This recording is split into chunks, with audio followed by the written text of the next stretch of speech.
नमस्कार। आप सभी ने योग के चक्रों के विषय में अध्ययन किया ही होगा और जानते होंगे कि 6 चक्रों के विषय में मुख्य रूप से चर्चा होती है। अभी जो 6 चक्र हैं, इनमें से जो छठा चक्र है उसे कहते हैं आज्ञा चक्र। तो रीढ़ की हड्डी में एक सुषुम्ना नामक नाड़ी होती है, जिसमें सबसे नीचे मूलाधार, फिर स्वादिष्ठान, फिर मणिपुर, फिर अनाहत, फिर विशुद्ध, ये 5 चक्र होते हैं। और उसके बाद में छठा चक्र होता है आज्ञा चक्र, जो कि हमारे सर में पाया जाता है, हेड रीजन में। और आपने जब इसका अध्ययन किया होगा या इसके बारे में सुना होगा तो आपने जाना होगा कि ये 2 पत्तियों का है। ये चक्र में जैसे आपने कमल देखे होंगे तो कमल में खूब सारी पत्तियां होती हैं चारों तरफ, तो ऐसे ही इन यौगिक चक्रों में पत्तियों की संख्याएं भी अलग अलग है। तो आज्ञा चक्र में 2 पत्तियां होती हैं। तो ये एक ऐसा विषय बन जाता है जिसमें आपके मन में या जो भी इसका अध्ययन करते हैं उनके मन में ये सवाल उठना अवश्यंभावी है कि 2 ही पत्तियां क्यों, 4 क्यों नहीं? क्योंकि अगर बैलेंस रहना चाहते हैं तो 3 नहीं भी हैं तो कम से कम 4 हो सकती हैं, 6 हो सकती हैं, 8, 10 इवन नंबर्स में तो हो ही सकती है ना। तो यहाँ पर 2 ही क्यों? जब पत्तियों का नंबर मूलाधार से बढ़ता चला जा रहा था, 4 से 6 हुई, 6 से 10 हुई, 10 से 12 और 12 से 16 हुई विशुद्ध चक्र में, तो आज्ञा चक्र में उससे आगे, जब क्योंकि विशुद्ध से आगे आज्ञा चक्र है तो वो 16 से आगे बढ़ी क्यों नहीं, 2 क्यों रह गई? तो आज हम जानने का प्रयास करेंगे कि ये आज्ञा चक्र की 2 पत्तियों का रहस्य क्या है, क्यों कर ये 2 हो जाती है और किस प्रकार से ये हमारे जीवन के सभी कुछ को नियंत्रण करती हैं।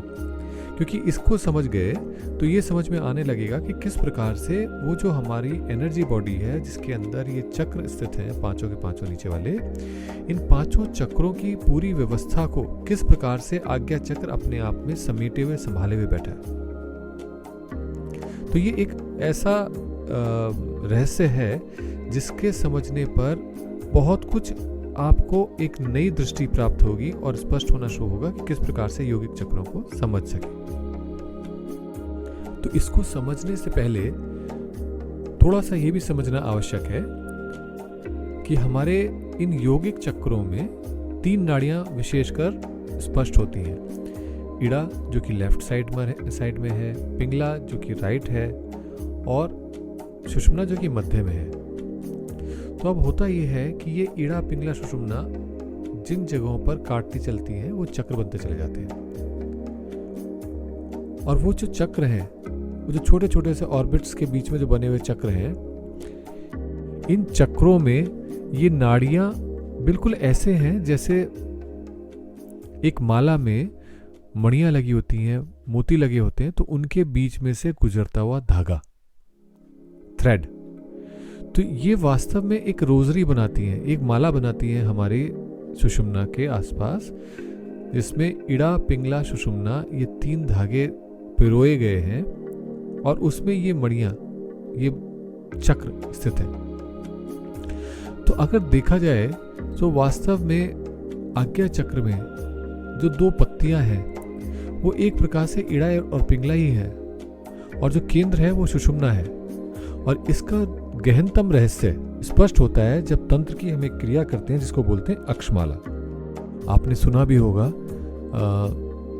देवी काली के गले में मुंडमाला है, अन्य देवी देवताओं के गले में पुष्पमाला है या मणियों की मालाएं हैं। तो ऐसे ही हमारे इस एनर्जी बॉडी के गले में, एनर्जी बॉडी में जो स्थित है माला, वो ये वाली माला है, चक्रों की माला। तो आज्ञा चक्र वास्तव में वो 3 नाड़ियों का, त्रिवेणियों का संगम कहलाता है। वो स्थान है जहां पर त्रिवेणी होती है, गठित होती है। और इस त्रिवेणी में ये जो 3 नाड़ियां हैं, इनमें ही नीचे समस्त चक्र पिरोए हुए हैं। तो पहला बिंदु तो इससे स्पष्ट हो जाता है कि किस प्रकार से ये 2 पत्तियां और एक केंद्र इससे जुड़ा हुआ है, सारे चक्रों को जोड़ करके अपने में होल्ड किए हुए हैं। अब हम एक और दृष्टि से इसे देखने का प्रयास करते हैं। सभी जानते हैं कि जब हम 5 चक्रों की गति कर चुके होते हैं तो उसके बाद एक अर्धनारीश्वर स्वरूप घटित होता है, जिसमें आधे शिवजी हैं और आधे शक्ति है, देवी पार्वती हैं, और वो दोनों मिले हुए हैं। और इनकी कथा को आप सभी ने पढ़ा या जाना या सुना या देखा अवश्य होगा।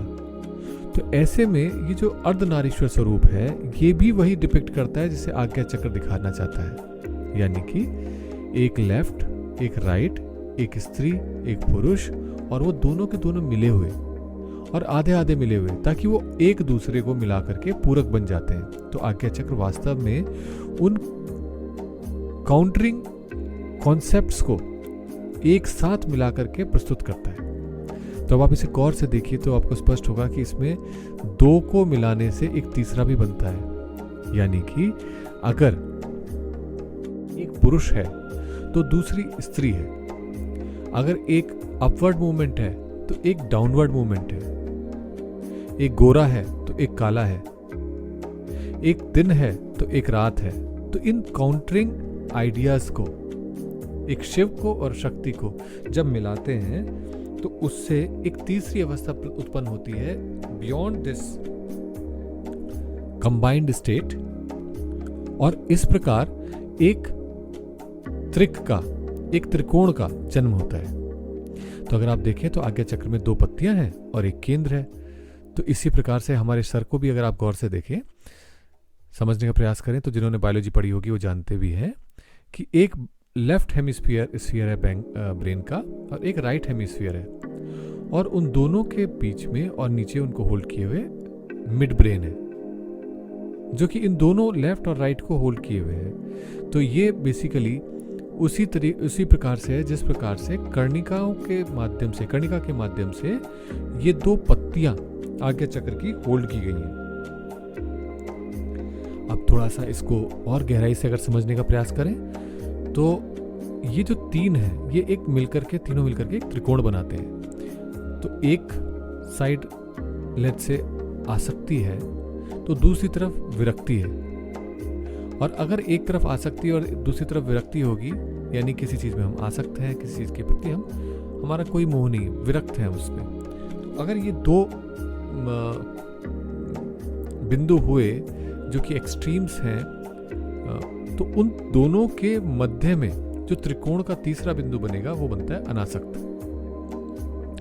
जो कि अपने नाम से अगर स्पष्ट करें तो वो एक ऐसा अवस्था है जिसमें ना व्यक्ति आसक्त है ना विरक्त है, या फिर उस अवस्था में व्यक्ति विरक्त भी है और आसक्त भी है। तो कैसे ये संभव हो सकता है? तो ये तीसरा बिंदु इससे उभर करके निकलना शुरू होता है, और यही तीसरा बिंदु आगे चल करके हमारे एक ऐसे अवस्था का दर्पण बनता है जिसे सिक्स्थ सेंस कहा जाता है या फिर थर्ड आई कहा जाता है, जिसमें हम इस द्वैत से परे अपने उस अद्वैत रूप को, मूल रूप को, जिसके अंदर बहुत सारे कॉन्ट्रडिक्टिंग फैक्ट्स एक साथ उपस्थित हैं, उसको समझते हैं, उसको जीते हैं, उसको जीवन में अनुभव कर पाते हैं। एक बिंदु के साथ मैं अपनी बात को अब खत्म करना चाहूंगा कि पिट्यूटरी को साइंटिस्टों ने आज्ञा चक्र से संबंधित माना है, या कहें कि आज्ञा चक्र ही माना है। तो पिट्यूटरी में भी अगर आप गौर से देखें तो उसमें 2 लोब्स होते हैं। 2 लोब्स मतलब 2 उसके चने जैसी आकृति के लटके हुए भाग हैं। एक को बोलते हैं एंटीरियर लोब, दूसरे को बोलते हैं पोस्टीरियर लोब। और ये दोनों लोब्स अपने आप में बहुत ही डिवाइन है, क्योंकि इसी के माध्यम से, इसे मास्टर ग्लैंड कहते हैं, हमारे सारे शरीर का, हमारे सारे जीवन के सभी क्रियाकलापों को रेगुलेट किया जाता है। यहाँ से ही वो रस उत्पन्न होते हैं, हार्मोन्स उत्पन्न होते हैं, जो पूरे शरीर को नियंत्रित करते हैं और हमारे जीवन की सततता बनी रहती है।